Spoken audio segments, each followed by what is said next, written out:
학개하고 스가랴는 동시대에 활동했었다고 제가 말씀을 드린 적이 있었는데, 여러분 학개 스가랴라고 하는 그 선지자들이 에스라 5장 1절에 나오고 에스라 6장에 나오고 그러면서 이스라엘 백성들이 포로에서 귀환해서 성전을 짓다가 16년 동안 쉬었을 때 더 이상은 뭐 하나님의 뜻이야 그러면서 하나님이 때가 안 주셨어 그러면서 자포자기하고 있을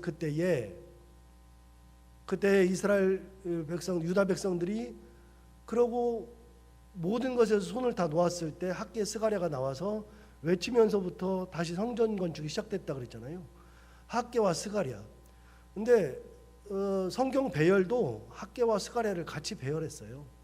그래서 읽기가 좀 편하고요. 또 한 가지는 학개와 스가랴 그랬는데 성경에 에스라 5장 1절도 그렇고 6장도 그렇고 항상 나올 때 학개와 스가랴가 동시에 나온다 그랬잖아요.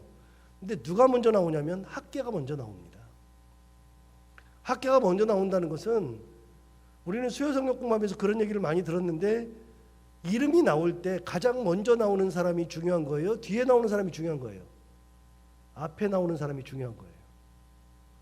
그렇기 때문에 학개는 2장밖에 기록이 되어 있지 않아요. 스가랴는 14장이 기록되어 있죠. 그러니까 양으로 본다 그러면 스가랴가 더 중요하지만 사실은 학개가 더 중요한 사람이었어요.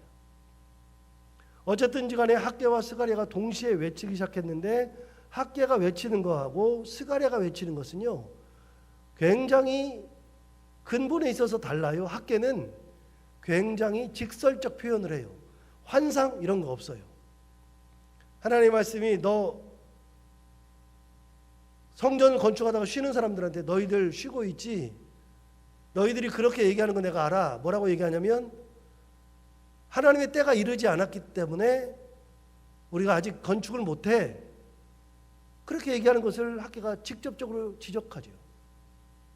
그러면서 뭐라 그러냐면 하나님이 말씀하시기를 너희들이 이렇게 하나님의 전 공사기를 마치 중단하고서 너희들이 하는 게 뭐냐? 편벽한 집에 산다. 호화주택에 산다. 하나님의 전 건축하기는 마치면서 안 하면서 그렇게 호화주택에 사는 게 맞냐? 라고 하나님이 말씀하셨다고 직접적으로 전달을 해요. 학개는 굉장히 직설적이거든요.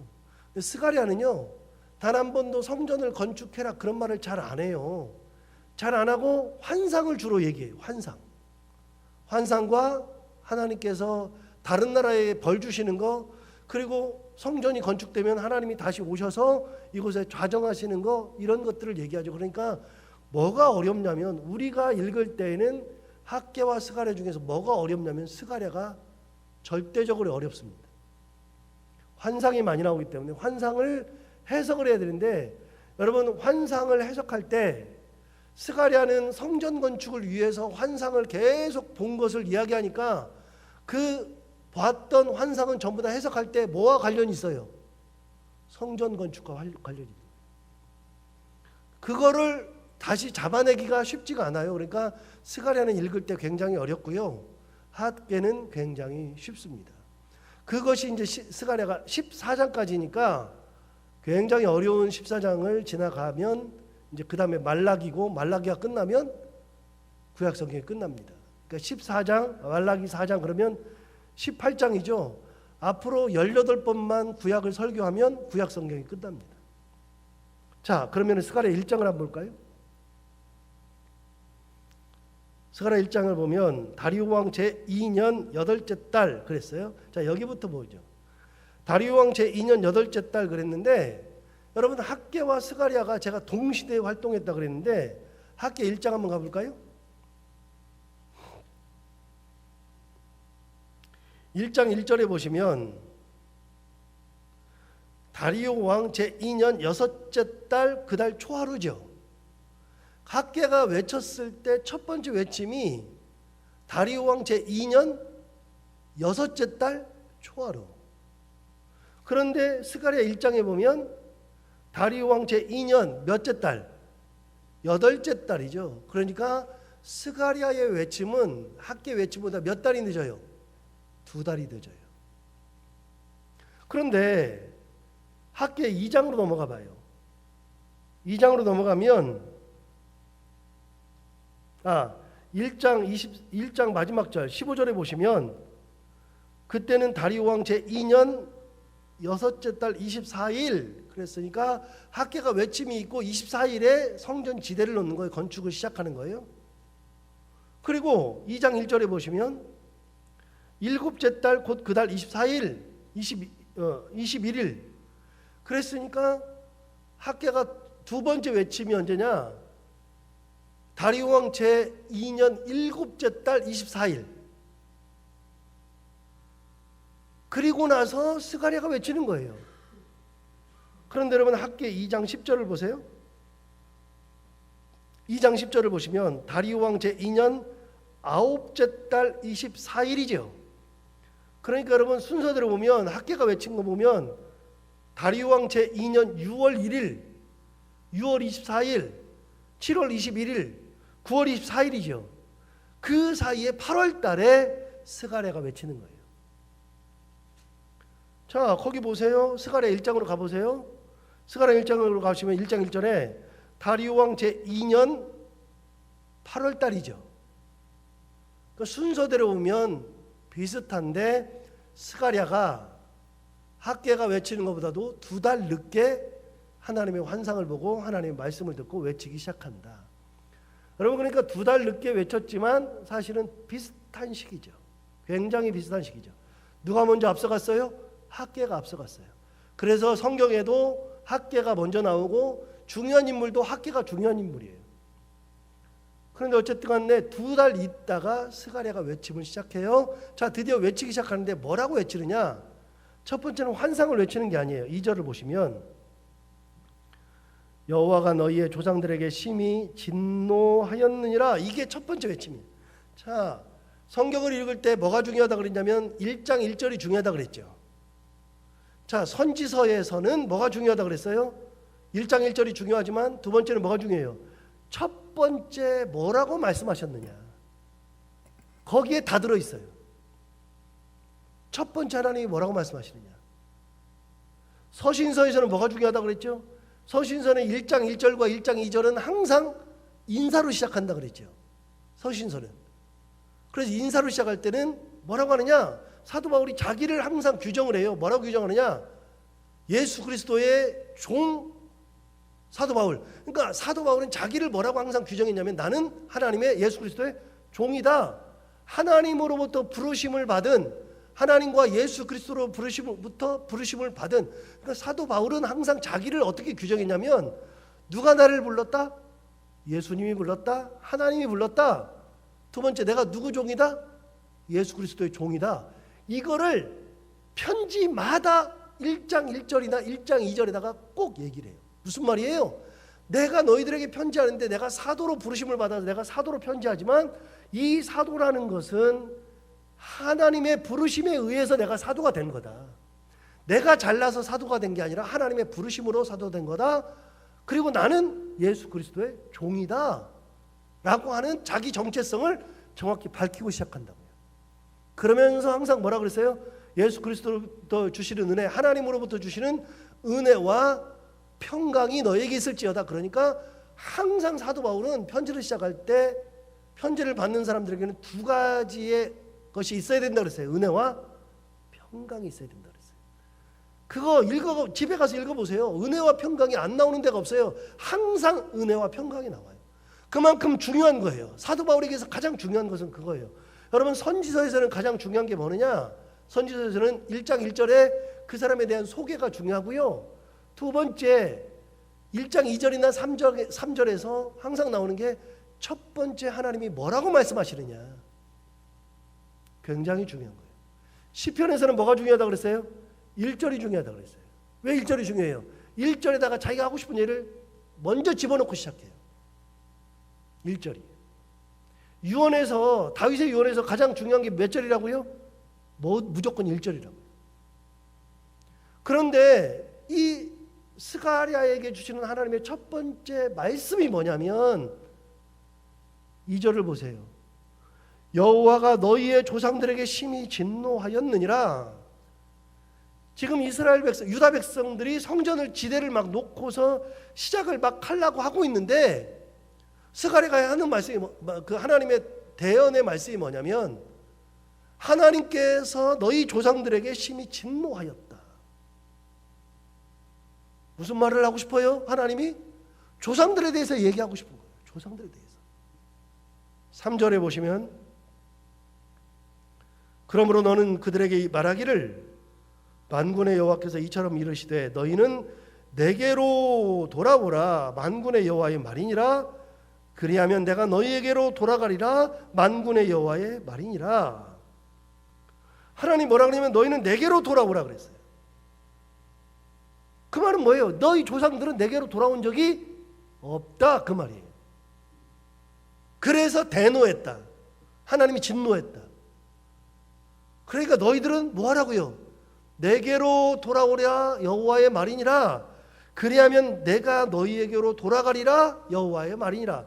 여러분 여호와의 말이니라. 제가 제 성경을 펴면 제 성경에 재밌는 것들이 있는데 제 성경은요 색깔을 칠해놨어요. 대표적으로 색깔을 칠했는데 이런 식으로 칠해놨거든요. 여러분 안 보이실 텐데 성경을 보시면 이렇게 분홍색으로 칠해놓은 데가 있어요. 분홍색으로. 제가 이렇게 성경을 읽을 때 분홍색으로 칠하는 데가 있어요. 여러분 분홍색으로 칠하는 게 뭐냐면요. 제가 뭐에다가 다 칠해놨냐면 여호와의 말씀이니라에다 다 칠해놓은 거예요. 선지서를 읽다 보면 끊임없이 하시는 말씀이 뭐냐면 여호와의 말이니라. 나 여호와가 말하느니라. 여호와께서 말씀하시되 이거를 분홍색으로 칠해놓으면요 한 장에 그 색깔이 굉장히 많아요. 굉장히 한 장이 많은데 놀랍게도 여러분 오늘 본문을 보시면 스가랴 1장 3절을 보시면 이렇게 얘기한 거예요. 그러므로 너는 그들에게 말하기를. 이게 분홍색이에요. 이게 분홍색. 만군의 여호와께서 이처럼 이르시되 너희는 내게로 돌아오라 만군의 여호와의 말이니라. 이게 분홍색이에요. 두 번째, 그리하면 내가 너희에게로 돌아가리라 만군의 여호와의 말이니라. 여러분 하나님께서 말씀하시는데 두 번을 갈라서 말씀하셨는데 첫 번째, 너희는 내게로 돌아오라 만군의 여호와의 말이니라. 그리하면 내가 너희에게로 돌아가리라 만군의 여호와의 말이니라.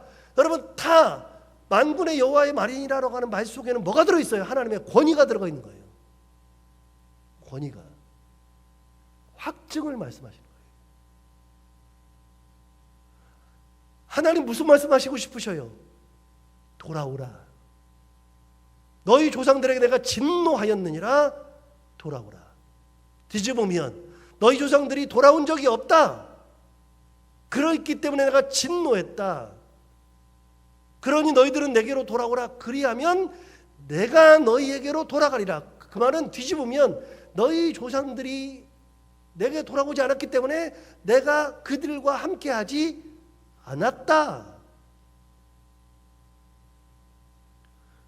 지금 유다 백성들이 성전을 건축하고 있을 그때에 하나님 말씀이 뭐냐면 너희들이 성전을 건축하는 것을 보니 너희들은 내게로 돌아올 수 있어. 내게로 돌아와라. 여호와의 말이니라. 그리하면 내가 너희에게로 돌아가리라. 여호와의 말이니라. 하나님은 끊임없이 돌아오기를 원하시는 거예요. 그 조상들이 돌아온 적이 없어요. 그러니까 하나님이 그 말씀하시는 거죠. 4절을 보시면 정확하게 더 나와 있어요. 4절을 보시면 너희 조상들을 본받지 말라. 2절에서 너희 조상들에게 심히 진노하셨죠, 하나님께서. 근데 4절에서 너희 조상들을 본받지 말라. 옛적 선지자들이 그들에게 외쳐 이르되 만군의 여호와께서 이같이 말씀하시기를 너희가 악한 길 악한 행위를 떠나서 돌아오라 하셨다 하나 그들이 듣지 아니하고 내게 귀를 기울이지 아니하였느니라. 여호와의 말이니라. 하나님 무슨 말씀하시냐면 너희 조상들에게 끊임없이 돌아오라고 말씀하셨는데 너희 조상들도 그런 말을 했었어. 돌아오라고 했는데 우리가 안 돌아갔어. 안 돌아갔는데 결국은 그들이 하나님 말씀하신 거죠. 결국은 그들이 듣지 아니하고 귀를 기울이지 아니하였느니라. 그 조상들이 누구예요? 하나님의 백성들이죠. 그래서 여기서 또 질문할 수 있어요. 여러분, 우리 조상들이 그때 하나님의 백성으로 살면서 딴짓했는데 딴짓하면서도 성전에 들어갔어요? 안 들어갔어요? 들어갔어요. 딴짓하면서 제사 드렸어요? 안 드렸어요? 드렸어요. 헌물했어요? 안 했어요? 헌물도 했어요. 제물 갖다 바쳤어요. 성전도 들어가, 제사도 드려, 금식도 해, 제물도 드려, 다 했는데 놀랍게도 뭘 안 했어요? 말씀을 듣질 않았어요. 하긴 다 했는데 말씀대로 살질 않았어요. 이게 중요하다고 그랬잖아요. 뭐가 중요한 거예요? 예수를 믿는다는 것은 뭐냐면 말씀대로 사는 것을 예수 믿는다고 얘기하는 거예요. 교회 다니는 것을 예수 믿는다고 얘기하는 것이 아니에요. 교회 다니는 것은 그냥 교회 다니는 거예요. 이렇게 말하면 안 된다 그랬죠. 교회를 믿으면 안 되죠. 교회를 믿으면 안 되고 누굴 믿어야 되는 거예요? 예수를 믿는 거예요. 신앙생활이라는 것은 교회를 다 열심히 다니는 것을 신앙생활이라고 하는 적이 없어요. 하나님은 우리는 교회 열심히 다니면 신앙이 좋다고 얘기하고 신앙생활 잘한다고 얘기하는데 하나님은 그렇게 보지 않았어요. 하나님은 뭐라고 말씀하셨냐면 신앙생활 잘하는 것은 말씀대로 사는 것을 신앙생활 잘한다고 얘기한 거예요. 하나님이 이 사람들이 제사를 드리지 않았기 때문에 노한 게 아니에요.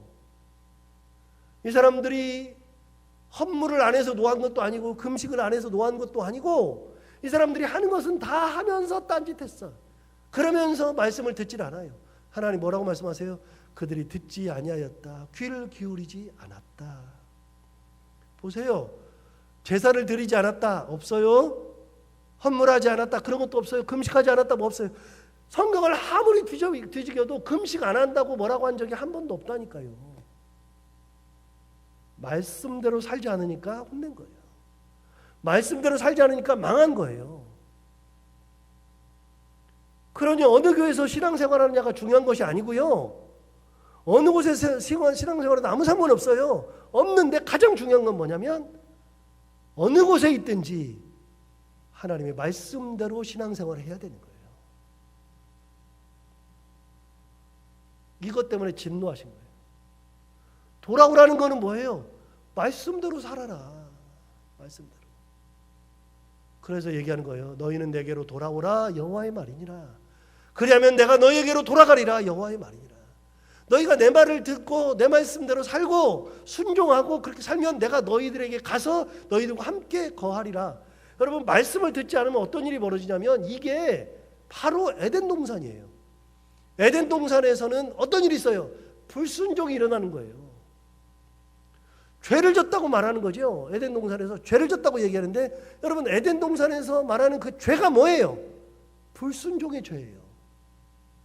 말씀을 듣지 않으면 하나님이 같이 계셔요? 안 계셔요? 쫓아내버려요. 에덴 동산에 쫓아내버려요. 하나님의 말씀을 듣지 않는데 어떻게 같이 있어요? 하나님이. 뜻이 맞질 않는데. 성경에 보면 뭐라고 되어 있냐면 레위기에는 이렇게 얘기했어요. 우리가 이게 거룩하라고 얘기해요. 너희 거룩하라. 그렇게 말하지 않아요. 거룩하라고 말할 때 뭐라고 말씀하시냐면 내가 거룩하니 너희도 거룩하라. 항상 레위기에서 말씀하실 때는 내가 거룩하니 너희도 거룩하라. 이게 왜 중요해요? 보세요. 만약에 뭐 그런 분이 혹시 있을지 없을지 모르지만 없다고 제가 믿는데 만약에 남편이 바람을 피웠어. 같이 있을 수 있어요? 안 되는 거예요. 내가 죄를 짓고서는요. 우리 교인들도 교회만 안 나와도 교회 한 2주, 3주만 안 나와도요. 멀리서 저를 보면 피해 다닌다니까요. 제가 딱 보면 피해 다니는 것도 보여요. 눈치가 백단이니까. 막 피해 다녀요. 저를 막 피해 다니는데 봐봐요. 피해 다니는데 왜 그래요? 교회 안 나가니까 벌써 목사님을 보는 것만 해도 힘드는 거예요. 하나님이 거룩한데 우리가 거룩하지 않잖아요. 같이 있을 수가 없어요. 같이 있을 수가. 그런데 말씀을 듣지 않는데 하나님의 말씀에 불순종하는데 어떻게 같이 있냐고요. 그러니까 이스라엘 백성들에게, 유대 백성들에게 하나님께서 진노하신 거예요. 진노. 왜 망했어요? 말씀을 듣지 않아서 망한 거예요. 왜 버림을 받았어요? 말씀을 듣지 않아서, 말씀대로 살지 않아서 버림받은 거예요. 자, 다시 예수 잘 믿는 거는 뭐라고요? 말씀대로 사는 것을, 잘 사는 것을, 그거를 예수를 잘 믿는다 그러는 거예요. 교회 잘 다니는 것을 예수 잘 믿는다고 하는 게 아니에요. 뭐 2시간씩 기도한다 그래서 예수를 잘 믿는다는 것이 아니에요. 가장 중요한 것은, 예수 잘 믿는 것은 말씀을 붙들고 살고 말씀대로 살고, 환난과 핍박과 긍휼, 어려움이나 그런 것이 다 있을 때 말씀을 붙들고 끝까지 하나님 붙들고 사는 것을 신앙생활 잘한다고 하는 거예요. 그런 거를 하나님 그 말씀하시잖아요. 자, 5절 보세요. 5절을 보시면 너희 조상들이 어디 있느냐? 또 선지자들이 영원히 살겠느냐? 보세요. 조상들이 어디 있어요? 지금 이 말씀을 하실 때, 야, 너희 조상들 어디 있나 한번 봐봐. 어디 있어? 어디 있어요 지금? 그렇게 지겹게도 말 안 듣던 그 조상들 지금 다 어디 있어요? 이 땅에 살아요? 죽었어요? 죽었어요. 자, 너희 조상들이 어디 있느냐? 두 번째, 또 선지자들이 영원히 살겠느냐? 그때 말 안 듣는다고 그렇게 외쳤던 선지자 이사야 어떻게 됐어요? 죽었어요. 예레미야 어떻게 됐어요? 죽었어요. 아모스 어떻게 됐어요? 다 죽었어요. 선지자들도 죽었고, 그리고 말 안 듣던 조상들도 다 죽었어. 다 죽었어. 인생은 죽음의 길에서 다 끝났어. 너희 조상들 어디 있냐? 선지자들 어디 있냐? 다 어디 있냐고 물어보시는데, 그렇게 다 물어봤을 때에 그들이 다 어디 있느냐? 지금은 이 땅 사는 사람들이 아니다, 그 말이에요. 무슨 말이에요? 너 이 땅 살면서 네 뜻대로 살아도 한평생, 말씀대로 살아도 한평생, 은혜대로 살아도 한평생, 고난 속에 살아도 한평생이에요. 어떻게 살으라고요? 은혜 가운데 살으라고요. 봐봐, 다 없잖아. 말 안 듣고 내가 그들을 진노했어. 그들에게서 내가 떠나버렸어. 떠나고 진노했는데 그들 다 어딨냐? 진노받은 사람도 죽었고, 진노가 오니까 하나님 말씀대로 살으라고 외쳤던 선지자들도 다 죽었고, 다 어딨어? 인생은 죽음의 길로 가는 거야. 가니까 이 땅 살면서 말씀대로 살고 은혜 가지고 살아라, 그 말이에요. 하나님 재밌는 말씀 하시죠? 네 조상들 어디 있냐? 그때 외쳤던 선지자들 어디 있냐? 영원히 살지? 영원히 못 살지? 영원히 못 살아. 사는 동안에 어떻게 살아도 말씀 붙들고 살면 되는 거야. 은혜대로 살면 되는 거야. 그 말씀 하시는 거예요. 자, 성전을 건축하려고 하는 그 사람들에게 뭔 얘기하냐면, 야, 너희 조상들을 봐봐. 너희 조상들이 진노를 받아서 다 멸망했는데 성전을 봐봐. 성전, 그렇게 하나님이 진노하시니까 성전 다 무너졌지. 말씀대로 살지 않아서 그래. 말씀 붙들고 살아야 돼. 지금도 안 늦었어. 지금도 내게로 돌아오면 말씀이 너희를 주장할 거야. 그 말씀 하시는 거예요. 성전을 짓는 사람들에게 이래도 한평생, 저래도 한평생인데 말씀대로 살면 돼. 성전 지을 때 말씀대로 성전을 지으면 돼, 라고 말씀하시는 거죠. 오늘 이게 스가랴 1장에 나오는 하나님의 첫 번째 말씀이에요. 너희 조상들부터 봐. 다 멸망했지? 그러거나 성전 무너졌지? 이제 너희들이 할 수 있어. 내게로 돌아오면 돼, 말씀하시는데, 우리는 끝까지 진짜 말씀 붙들고 살고 말씀대로 살아가는 믿음의 사람들이 다 되기를 바랍니다. 기도하겠습니다. 하나님 아버지, 오늘도 귀한 말씀으로 우리에게 은혜 주셔서 감사합니다. 이 말씀처럼 우리가 온전히 하나님을 붙들고 살아가게 하여 주옵시고, 그 조상들이 말씀 붙들지 않고 살다가 진노받아서 다 멸망하고 다 죽음의 길로 갔는데, 우리는 어떤 일이 있어도 이 땅 살아가면서 끝까지 하나님의 은혜를 붙들고 살고 말씀대로 몸부림치며 살아갈 수 있는 믿음의 사람들이 다 되게 하여 주옵소서. 이 땅에 살면서 이제는 성전 지을 일이 없지만 하나님 앞에 성전을 지어드리는 그런 심정으로 가장 귀한 것을 하나님 앞에 드리고 하나님 앞에 가장 귀한 말씀을 받아 살고 하나님의 은혜 가운데 살아갈 수 있는 성전을 지어드리는 그런 믿음으로 살아가는 저희들이 다 되게 하여 주옵소서. 하나님 아버지, 오늘도 하루를 살아갈 때 은혜 가운데 살게 하여 주옵시고 해야 되는 것들 기쁨으로 잘 감당하고 만난 이들과 함께 웃고 행복한 하루가 되게 하여 주옵소서. 예수님 이름으로 기도하옵나이다.